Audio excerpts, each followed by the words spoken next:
కలెక్టర్లతోటి CM Chandrababu సమావేశం నిర్వహించారు. 2 రోజుల పాటు కలెక్టర్ల సదస్సు జరగనుంది. అన్ని సేవలపైన ప్రజల నుంచి ఫీడ్బ్యాక్ తీసుకుంటామన్నారు. ఇక రోడ్లు, మౌలిక సదుపాయాలపైన దృష్టి పెట్టాలన్నారు సీఎం చంద్రబాబు.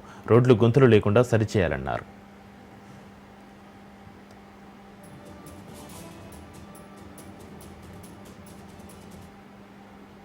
అక్టోబర్ 1వ తారీఖునిచ్చే కార్యక్రమానికి కూడా శ్రీకారం చుట్టాం.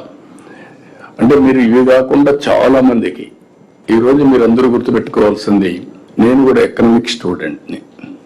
ఆర్థిక సమస్యలు వచ్చినప్పుడు ఆటోమేటిక్గా ట్రికిల్ డౌన్ అవుతుంది, పేదరికం పోతుంది అని ఆలోచించిన వాళ్ళలో నేను కూడా ఒకడిని. ఆర్థిక సమస్యలు రావాలి, సంపద సృష్టించాలి, ఆదాయాన్ని పెంచాలి.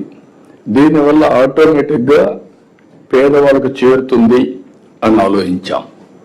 అదే పీపీపీ మోడల్. ఈరోజు ఆ పీపీపీ మోడల్ మీరు చూసి పబ్లిక్ ప్రైవేట్ పార్ట్నర్షిప్లో రోడ్లు వేస్తున్నారు, టెలికమ్యూనికేషన్, పవర్, ఒకటనే కాదు, పోర్ట్స్, ఎయిర్పోర్ట్స్, ఎవ్రీథింగ్ వచ్చారు. దీనివల్ల సంపద సృష్టించబడింది, ఆదాయం పెరిగింది గవర్నమెంట్కి, డెవలపర్స్కి కూడా ఆదాయాలు పెరిగాయి, సంపద పెరిగింది. కానీ పేదవాడు రిలేటివ్గా పేదవాడయ్యాడు, ఇంకా ఆర్థిక అసమానతలు పెరిగిపోతున్నాయి.